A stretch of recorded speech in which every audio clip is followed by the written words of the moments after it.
Every month instalment. இன்றைக்கி அந்த வார்த்தை கேள்விப்படாதவங்களே கிடையாது. இஎம்ஐ இல்லாமல் நீ வாழ்க்கையே இல்லை. 10 டியூனா 10 செக் வாங்கினாங்க, 20 டியூனா 20 செக் வாங்கினாங்க. அந்த ஒவ்வொரு செக்கையும் கலெக்ஷன் போடுவாங்க. என்ன சொல்ல போனால் சொல்லிட்டு போடுவாங்க, சார் இது நான் தேதி கலெக்ஷன் போடுறோம் சார். நம்ம இப்போ என்ன சொல்லுவோம்னா, இல்லை அந்த தேதியில் பேங்கில் பணம் இல்லை, 2 நாள் கழித்து போடுங்கன்னு சொல்லுவோம். ஆனால் இன்றைக்கி அந்த ஆப்ஷன்லாம் கிடையாது. இப்போ பஜாஜ் எல்லாம் பார்த்தீங்கன்னா 2ஆம் தேதி தான் இஎம்ஐ. 2ஆம் தேதி இங்கே எவனுக்கு சம்பளம் வருது? ஒருத்தனுக்கு சம்பளம் வராது. செக் பவுன்ஸ் ஆகும். ஒரு ரூபா கூட லாபம் இல்லாமல், ரூபா கூட வட்டி இல்லாமல் உங்களுக்கு லோன் தர்றோம்னு நம்மளும் பேன் வாங்கிட்டு வந்துடுறோம். அது ட்விஸ்ட் அது கிடையாது. ஒரு 10,000 ரூபா பொருளுக்கு நீ 20,000 ரூபா கட்டி தீர்ப்பீங்க. இதுதான் இசிஎஸ்ல நடக்கிற அக்கப்போர். 720 பாயிண்ட் 750 பாயிண்ட் இருந்தால் தான் நீ இந்த நாட்டுடைய பிரஜை. அது கம்மியாக இருந்தால் நீங்கள் வாழவே முடியாது, ஒரு பொருளும் வாங்க முடியாது. இப்போ ஹவுசிங் லோன் இருக்குல்ல, ஹவுசிங் லோனை விட ஒரு கொடுமை இந்த உலகத்திலே இல்லை. நான் என்ன சொல்கிறேன், காசு இல்லையா தயவு செய்து வாடகை வீட்டிலே இருங்க. வாடகை வீட்டில் ரோட்லேயே தூக்கிடலாம் ஹவுசிங் லோன் வாங்குறது. ஏன்னா அவன் ஒரு நாள் உங்களை ரோட்டில் அள்ளி வச்சிருவாங்க பொருள். ஒரு 50 லட்ச ரூபா ஒரு அப்பார்ட்மெண்ட்டில் வாங்குறீங்க, ஒரு உதாரணத்துக்கு சொல்கிறேன். அந்த 50 லட்ச ரூபா லோனுக்கு நீங்கள் எவ்வளோ திருப்பி கட்டுவீங்க? 1.5 கோடி ரூபா கட்டுவீங்க. ஒரு 3 செக்கு பவுன்ஸ் ஆகுதுன்னா, அந்த கோமாளி படத்தில் வந்து பேசுகிறாங்கல்ல, சார் ஃபோன் எடுக்க மாட்டீங்களா அப்படின்னு சொல்லி கெட்ட வார்த்தையில் திட்டுவாங்கல்ல, சார் மரியாதை பேசுங்க அப்படின்னு. நாங்கள் கூந்தலை மூடிக்கொண்டு இருப்போம் என்று நினைக்காதீர்கள்னு அந்த அளவுக்கு உங்களை இழிவாக அவர் நடத்துவாங்க. கார் சாவி போடக்குள்ளெல்லாம் பேங்காரன் தான் கண்டுபிடி வந்துட்டு போவான். 10ஆம் தேதி போகலன்னா கரெக்டாக மழை பெஞ்சானே, வெயில் அடிச்சானே, புயல் அடிச்சானே, கொரோனாவே வந்தானே. கொரோனாவில் யாருக்கு மானிட்டோரியம் கொடுத்தானே? ஒன்றும் கிடையாது. எல்லா அவதாரம் போட்டு இன்னைக்கு வரைக்கும் கட்டிட்டு உட்காந்துருக்கானுங்க. கார் வாங்க. ஆனால் அந்த காரில் கிரெடிட் கார்டு மாதிரி ஒரு மோசடி எதுவுமே இல்லை. நீங்கள் அதில் உதாரணத்துக்கு எந்த யூசேஜும் நீங்கள் பண்ணல, கிரெடிட் கார்டை வாங்கிட்டீங்க, அதுக்கும் வருடத்துக்கு 1500 ரூபா கட்டணும். இந்த சிபில்னு ஒன்று சொல்கிறான் பாருங்க, அது ஒரு வைரஸ் மாதிரி. அது அத்தோட நம்ம ஆட்டம் காலி தான். நபிகள் நாயகம் சொல்லுவார், கடன் வாங்காதீர்கள், அவமானம் வாசலிலே படுத்து கொண்டிருக்கும். அவமானம் வெளியே தான் இருக்கும், பட்டுன்னு உள்ளே வந்துடும். இந்த புக்கெல்லாம் வந்து ரொம்ப லேட்டாக நான் படிச்சுட்டேன். இந்த புக்கெல்லாம் கொஞ்சம் முன்கூட்டியே படிச்சிருந்தேன்னாக்க நான் காரில் வாங்கியே இருக்க மாட்டேன். தேவையே இல்லை கார். எது காரு? ஃபோனு, பேசுறது ஃபோனு, இதுலேயே தான் போட்டால் பிடிக்குது, எல்லாம் செய்யுது. இதில் apple phone, orange phone, apple வச்சுருக்கேன், ரகசியத்தை எல்லாம் காப்பாற்றலாம். ஆமாம், பெரிய உளவு ரகசியம் வச்சுருக்கேன், இந்திய நாட்டோட ரகசியம், மண்ணாங்கட்டி திருப்பதி. அதில் என்ன இருக்குது? ஒன்றும் கிடையாது.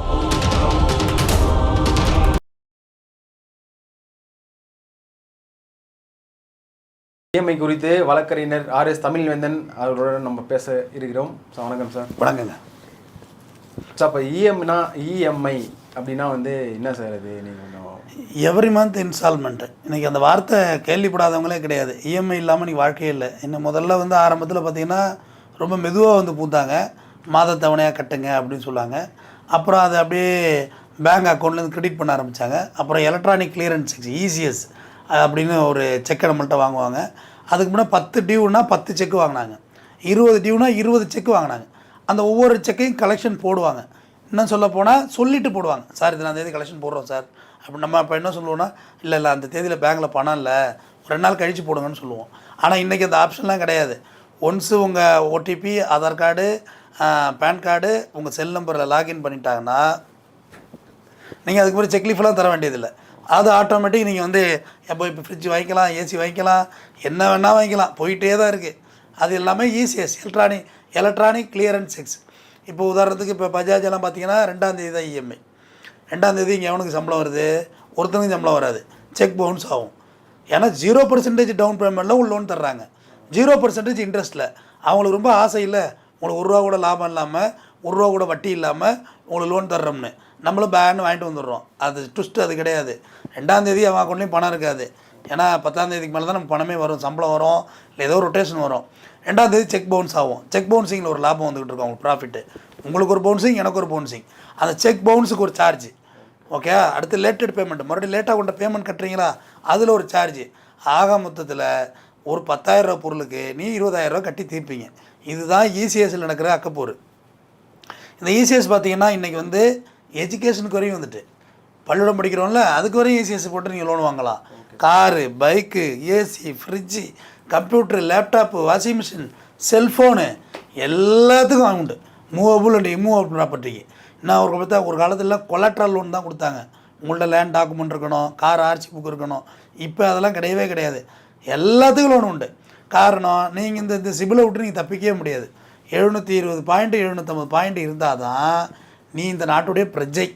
அது கம்மியாக இருந்ததுன்னா நீங்கள் வாழவே முடியாது, ஒரு பொருளும் வாங்க முடியாது. முதல்ல உங்களை சிபில் உருவாக்குறதுக்கு நீங்கள் லோன் வாங்கணும்.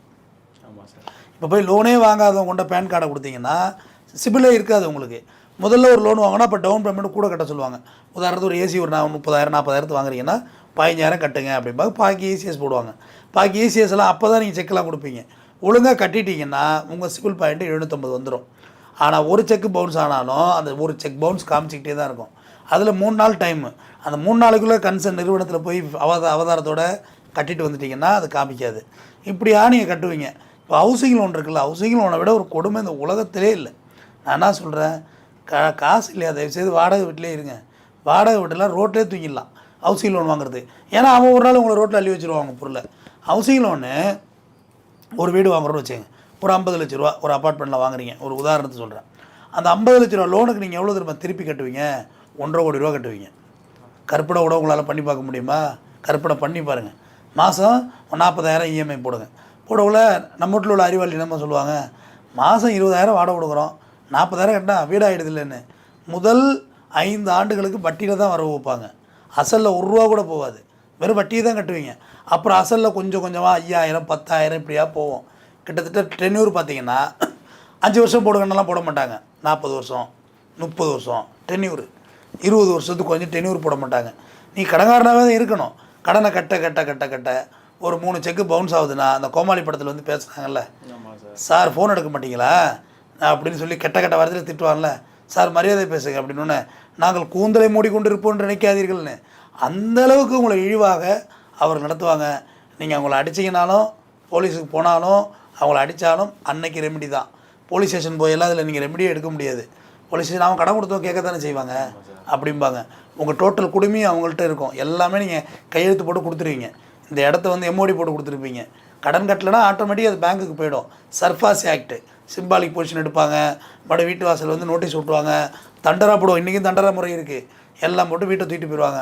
ஒரு நாள் போலீஸே இதுமாரி கேமராவோட வந்து எல்லா பொருளையும் ரோட்டில் வைப்பாங்க. நீ ஆசையாக வைத்து வாழ்ந்த வீட்டை அள்ளி தெருவில் வைப்பார்கள். அதை விட மேலானது நீங்கள் வாடகையில் இருக்குது. அடுத்து கார் லோனு. கார் லோன் பார்த்தீங்கன்னா உதாரணத்துக்கு இப்போ கார் லோன்லேயே 2 இருக்குது. முதல்ல ஒரு கார் லோன் எடுத்து கட்டிக்கிட்டே இருக்கீங்களா, 1 இயர் ஒழுங்காக கட்டி முடிச்சிட்டிங்கன்னா டாப் அப்ன்ட்டு வருவாங்க. டாப் அப் பண்ணிங்க சார் லோன் அப்படின்னு. மறுபடியும் அதாவது ஒரு லோனுக்கு மாத டியூ வந்து 30,000 வச்சுங்க. அதே லோனை டிஸ்டர்ப் பண்ணாமல் இன்னொரு லோன் போட்டு கொடுப்பாங்க. கையில் ஒரு 2 லட்சம் 3 லட்சம் பணம் கொடுப்பாங்க.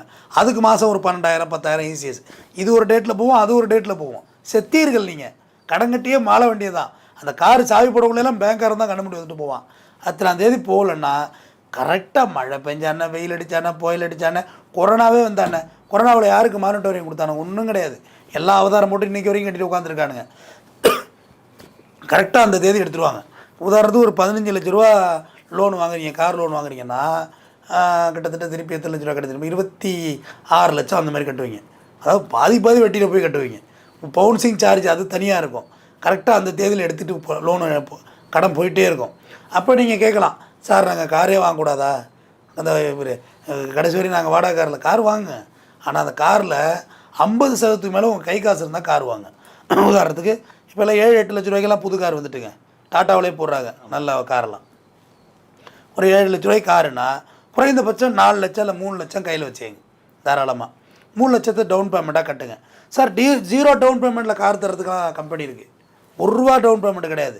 டேக்ஸு, இன்சூரன்ஸு, ரிஜிஸ்ட்ரேஷன் 3 சார்ஜ் மட்டும் நீங்கள் கட்டினா போதும். டேக்ஸ் ஒரு 1.25 லட்ச ரூபா, இன்சூரன்ஸு ஒரு 75 60 ஒரு 2 ரூபா வரும்.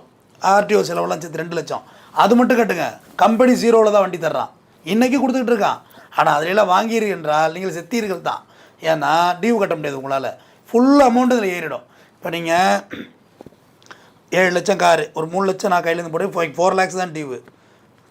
10 ஒரு 40,000 ரூபா மணி போட்டால் கூட ஒரு 12 13 இல்லை 15 மாதம் வட்டியோடு சேர்த்தா முடிஞ்சிடும். அதோடு அவனை விட்டு வெட்டிட்டு வந்து RC புக் வாங்கிட்டு NOC மறக்காமல் வாங்குங்க.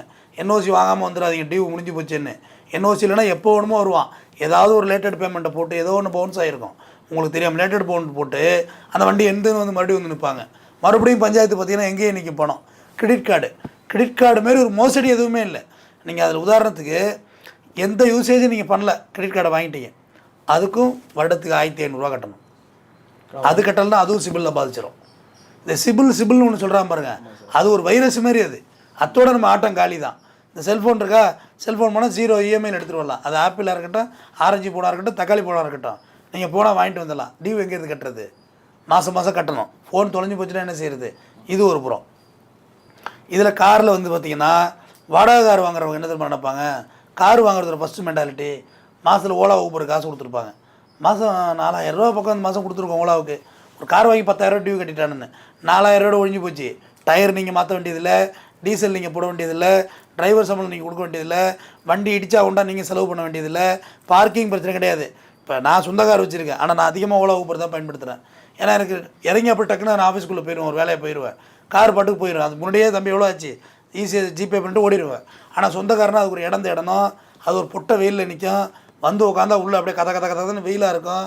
டீசல் நம்ம போடணும், தேய்மானம் நம்ம போடணும், சர்வீஸ் நம்ம போடணும், எவ்வளோ தலைவலி இருக்குது சொந்தக்கார் வச்சுக்கிறது. ஆனால் வாடகை கார் ஈஸி. அதை விட்டு நீங்கள் வாடகை சொந்தக்கார் வச்சுருக்கவங்கள்ட்ட போய் அனுபவத்தை கேட்டால் தான் வாடகைக்காரோட சுகமே தெரியும். வாடகைக்கார் ரொம்ப சுகமானது. ஏன்னா அவங்க வரக்குள்ளே ஏசி போட்டு தான் வருவாங்க. குழுக்குள்ளுக்கு நீங்கள் ஏறி உட்காந்து போயிட்டே இருக்கலாம். இடத்த சொல்லிட்டு நீங்கள் ஏதாவது செல்ஃபோன் நோண்டிகிட்டு இருந்தீங்கனாலே போய் இறங்கி போயிட்டே இருக்கலாம் சரசரன்னு. ஆனால் சொந்தக்கார் அப்படி கிடையாது. அதேமாரி வாடகை சொந்த வீடு வாங்கிட்டு அவசப்படுற கிளைண்ட்டு போய் கேளுங்க, வாடகை வீடு பெட்டராக சொல்லுவாங்க. ஏன்னா வாடகை வீடு வந்து ரொம்ப சௌரியமானது, எந்த அல்லத்துலையும் கிடையாது. மாதம் மாதம் வாடகை கொடுத்துருவோம். அது நீங்கள் 10 கோடி ரூபா வீட்டுக்கு கூட போய் இருந்துக்கலாம்.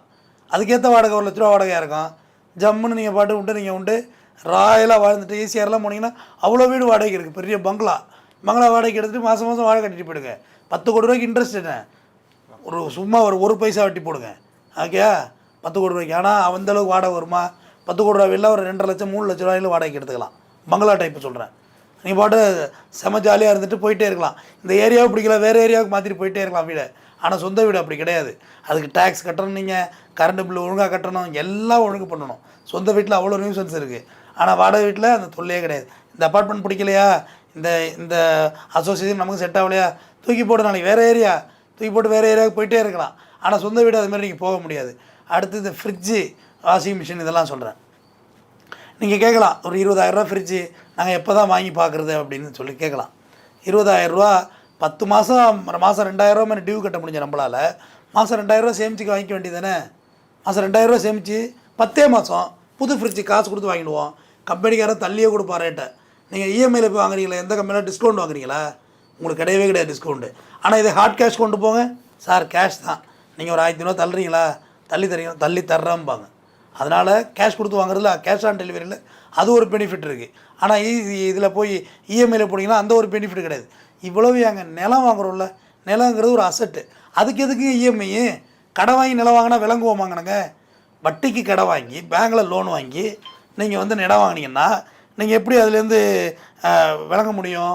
ஏன்னா வட்டி ஏறிக்கிட்டே இருக்கும், இஎம்ஐ ஏறிக்கிட்டே இருக்கும். நீங்கள் ஒரு 5 வருஷம் கழித்து 10 வருஷம் கழிச்சு இஎம்ஐ கட்டி முடிக்கிறீங்களா, அப்போ அந்த காசையும் அந்த நிலம் விற்கிற காசையும் பார்த்தா நிலம் கம்மியாக தான் விற்கும். நீங்கள் கூடுதலாக கடன் கட்டிருப்பீங்க. இதெல்லாம் நம்மளை வந்து ஃபோக்கஸ் பண்ணி விட்றதுங்க. நம்மளை வந்து ஒரு மாதிரி பணக்காரராக வாழ்கிறது ஈஸி, ஆனால் பணக்காரனாக நடிக்கிறது ரொம்ப கஷ்டம். இந்த பேங்க்கெல்லாம் கூடி பணக்காரனாக உங்களை நடிக்க வைப்பாங்க, நம்ப வைப்பாங்க. நீங்கள் பணக்காரவங்க லோன் வாங்கல, மேடம் கையெழுத்து, மேடம் அவங்க ஒரு கையெழுத்து எல்லாம் போட்டு நாமினி போட்டாங்களா, நீ பவுன்ஸு, நீ பேங்க்குக்கு ஃபேவராக இல்லை, சரியாக கட்டலைன்னா நாமினி அவுட்டு. அவங்களும் எந்த லோனும் வாங்க முடியாது. 2 பேர் அவுட்டும் உன் பிள்ளை வெளிநாடே போக முடியாது. சிபில் காலி டோட்டலாக காலி. ஏன்னா நீங்கள் நீதியற்றவர் நேர்மையற்றவர் ஆகிடுவீங்க. அதனால் கடன் வாங்குறதுல வந்து இவ்வளோ ரிஸ்க் இருக்குது. சரி, நம்மளை மாரி வளரும் நாடுகளில் கடன் வாங்காமல் இருக்க முடியாது, கடன் வாங்கி தாகணும். அந்த சுச்சுவேஷன் இருக்குது. முடிந்தவரை கடன் வாங்காதீர்கள். நபிகள் நாயகம் சொல்லுவார், கடன் வாங்காதீர்கள், அவமானம் வாசலிலே படுத்து கொண்டிருக்குன்னு. அவமானம் வெளியே தான் இருக்கும், பட்டுன்னு உள்ளே வந்துடும். அதேமாரி கம்பர் எழுதக்குள்ளே எழுதுகிறாரு பாருங்க, இலங்கை வேந்தன் வந்து போர்லேயே தோத்துட்டான், பெரிய லாஸு. அப்போ இலங்கை வேந்தன் எப்படி நின்றாலும் தெரியுமா இல்லையா? கடன்பட்டார் நெஞ்சம் போல் கலங்கி நின்றான் இலங்கை வேந்தன். அப்போ கடன்கிறது அவ்வளோ கொடுமையானது. ஒரு அரசன் போரில் தோற்று எல்லாம் ஒளிஞ்சு நிற்கிற மனநிலை எப்படி இருக்குமா, கடன் வாங்கிட்டு மனநிலை மாரி இருக்குன்னு கம்பர் ஒப்பிடுறாரு. அதுமாரி ஒரு விஷயத்தை நம்ம கால்குலேட்டிவாக வாழ தெரியணும். நம்மள்ட்ட இருக்கிற காசு என்ன, நம்மளோட ஸ்ட்ரென்த் என்ன. இப்போ ஒத்து பார்த்தீங்கன்னா சைக்காலஜி ஆஃப் மணின்னு ஒரு புக்கு. இந்த புக்கெல்லாம் வந்து ரொம்ப லேட்டாக நான் படிச்சுட்டேன். ஓகே, இந்த புக்கெல்லாம் கொஞ்சம் முன்கூட்டியே படிச்சிருந்தேன்னாக்க நான் காரெல்லாம் வாங்கியே இருக்க மாட்டேன். தேவையே இல்லை கார். எது காரு? என்னோடய அறிவுக்கு எனக்கு இல்லாத மரியாதை வெளியில் வெயிலில் கிடக்கிற தகர டப்பாவுக்கான மரியாதையா? எனக்கு அது தேவையே இல்லாதுன்னு எனக்கு உண்மையிலே தோணுது. கார் எனக்கு அவசியமே இல்லை. வடகார் இடத்துக்கு போகிறேன், நல்லா ஏசி பஸ் வந்துருச்சு, நல்லா ட்ரெயின்லாம் வந்துருச்சு, ஹைடெக் ட்ரெயின் வந்துருச்சு, ஃப்ளைட் இருக்குது. இங்கேருந்து மதுரைக்கு நான் போகணுன்னு வச்சுக்கோங்க, போகிறதுக்கு 5000 டீசல் போடணும். ஃப்ளைட் டிக்கெட் எவ்வளோ தெரியுமா? 2500 ஃப்ளைட் டிக்கெட் இருக்குது. நீங்கள் என்றைக்கு போகிறீங்களா ஃப்ளைட் டிக்கெட் போட்டு போய்க்க வேண்டியது தானே. சொகுசாகவும் போகலாம், டைமிங்கும் போய் இறங்கலாம். முதல்ல கார் வந்து தேவையற்ற பயணங்கள் அதிகரிக்கும். இந்த பயணம் அவசியமான டிசைட்லாம் பண்ணாது. வா போகலாம் எல்லாம் ஏறுன்னு நீங்கள் ஃப்ரெண்ட்ஸோட எல்லாரோட ஏறி ஆட்டம் போடுவீங்க. ஆனால் அந்த ஒரு நாள் அந்த டயர் தேய்கிறப்பையும் டயரை வாங்கி போடுறீல்ல, அப்போ வலிக்கும். ஐயோ இந்த டயரை கொஞ்சமாக தேய்ச்சிருக்கலாமேன்னு. அதனால் நமக்கு எது அவசியமான பொருள், எது அவசியமற்ற பொருள் வேணுங்கிறத முடிவு எடுக்கணும். சுவாமி விவேகானந்தர் தான் சொல்லுவார், தேவையில்லாத பொருட்களை வாங்கி சுமத்தாய் என்றால் தேவை உள்ள பொருட்களை இழப்பாய். அதாவது அவசியமற்ற பொருளெல்லாம் நீ வாங்கினீன்னா உனக்கு ரொம்ப அத்தியாவசியமான பொருளையே நீ இழப்பாய். இறுதியாய் வள்ளுவனோடு முடிக்கிறேன். எந்த ஒரு விஷயத்துக்கு திட்டமிடுதல் வேணும். பொருளாதார திட்டமிடுதல், வாழ்வியல் திட்டமிடுதல், நண்பனை தேர்ந்தெடுக்கிறது திட்டமிடுதல் தாங்க. இன்றைக்கி செலவழிக்கிறோம் 100 ரூபான்னா 100 ரூபாய் செலவழிக்கிறதுக்கான திட்டமிடுதல் இருக்கா? ஒரு ஃப்ரிட்ஜு நல்லா தான் இருக்குது, அதில் சின்ன ரிப்பேர் இருக்கும், ஒரு 300 ரூபா 1000 ரூபா கொடுத்தா ரிப்பேர் பண்ணலாம், கேஸ் டாப் அப் பண்ணலாம், பண்ணுங்கள். 2வது வாட்டியும் பண்ணுங்கள். அப்புறம் கடைசாத்துக்கு இரும்பு கடைக்கு போட்டு புது ஃப்ரிட்ஜ் வாங்குங்க. அதை விடுத்துட்டு அது கெட்டு போச்சு, அது ஃபேஷன் அவுட் ஆகிட்டு. எது ஃபேஷன் ஆகிட்டு? உள்ள பழைய குழம்பு வைக்கிறது தானே ஃப்ரிட்ஜு. டிவி ஓடுற வரையும் ஓடட்டும், மண்டையை போட்டு தான் மறுபடியும் கூட ரிப்பேர் பண்ணி பாருங்கள், மறுபடியும் தூக்கி எறிஞ்சிட்டு புது டிவி வாங்க. இது மாடலில் இன்னொன்று மாடல் வந்திருக்கு, ஃபோனு, பேசுகிறதுக்கு ஃபோனு, இதிலே தான் போட்டால் பிடிக்குது, எல்லாம் செய்யுது. இதில் apple phone, orange phone, apple வச்சுருக்கீங்க, ரகசியத்தை எல்லாம் காப்பாற்றலாம். ஆமாம், பெரிய உளவு ரகசியம் வச்சுருக்கேன், இந்திய நாட்டோட ரகசியம், மண்ணாங்கட்டி திருப்புழுதி, அதில் என்ன இருக்குது? ஒன்றும் கிடையாது. அதனால் இதெல்லாம் வந்து சின்ன சின்ன விஷயமா தோணும். வாழ்கிறது தானே பிறந்திருக்கோம் சொல்லுவாங்க சில பேர். ஒரு வாட்டி தானே வாழ போகிறோம், சந்தோஷமாக வாழ்ந்துட்டு போகணும். ஒரு வாட்டி தான் வாழ போகிறோம், கடங்காரனாகி பாழா போய் வாழ வேண்டியதில்லை. ஏங்க இது எல்லாத்தையும் விட ஒரு குடும்பம் சொல்கிறேங்க, டூர் போகிறோம்ல, டூர் போகிறதே தேவையில்லாத செலவு தான். இப்போ நான் ஒரு டூர் போயிட்டு வந்தேன், வந்து பார்த்து கண்ணு தண்ணி எனக்கு உண்மையிலே வடிச்சுது. எதுக்குடா இவ்வளோ பெரிய செலவு? அதுக்கு நம்ம ஒரு நல்ல பொருள் வாங்கியிருக்கலாம், இல்லை ஏதோ ஒன்று பண்ணியிருக்கலாம், இல்லை காசாக வச்சுருந்துருக்கலாம், இல்லை கரப்புன்னு மோரை வாங்கியிருக்கலாம். இதெல்லாம் நினச்சி பார்த்தேன். நகை வாங்குறதுக்கு இஎம்ஐ போடுறான், அப்போ எப்படி லாபம் இருக்கும்? நகைக்கு இஎம்ஐலாம் போடாதீங்க, காசு இருந்தால் போய் நகை வாங்குங்க, காயின்ஸாக வாங்குங்க. இப்போ 10,000 இருந்தால் 10,000 காயின் வாங்கிட்டு வாங்க. டூருக்கு ஒரு இஎம்ஐ போட்டிருக்காங்க. இப்போ நீங்கள் சிங்கப்பூர், மலேசியா, ஆஸ்திரேலியா, கனடா எங்கே வேணுமோ போகலாம். அதுக்கு உங்களுக்கு எல்லா டிக்கெட்டு, ஃப்ளைட் டிக்கெட்டு எல்லாம் பார்த்துப்பான். அதுக்கு இஎம்ஐ மாதம் மாதம் நீங்கள் இவ்வளோ கட்டணும். கட்டினீங்கன்னா அந்த டூர் போகலாம் ஹாலிடேஸுக்கு. அதனால் நமக்கு இது தேவை, இது தேவையில்லைங்கிறது நம்ம தான் முடிவு எடுக்கணும். எல்லோரும் சொல்கிற லாஜிக் மாதிரி ஒரு வாட்டி தானே பிறந்திருக்கோம், சந்தோஷமாக இருந்துட்டு போவோம்னா சொல்லக்கூடாது. ஒரு வாட்டி தான் பிறந்திருக்கோம், அதை கால்குலேட்டிவாக வாழணும். மதிப்புக்குரிய பெரும்பாற்றன் வள்ளுவனோடு இந்த உரையை முடிக்கிறேன். அளவறிந்து வாழாதன் வாழ்க்கை ஞானத்திலும் மானக்கெடும். நீ அளவறிந்து கால்குலேட் பண்ணி உன் லைஃப்பை வாழ தெரிலன்னா மானம் போய் கெட்டு சீரழிவான்னு சொல்கிறாரு. நன்றி, வணக்கம்.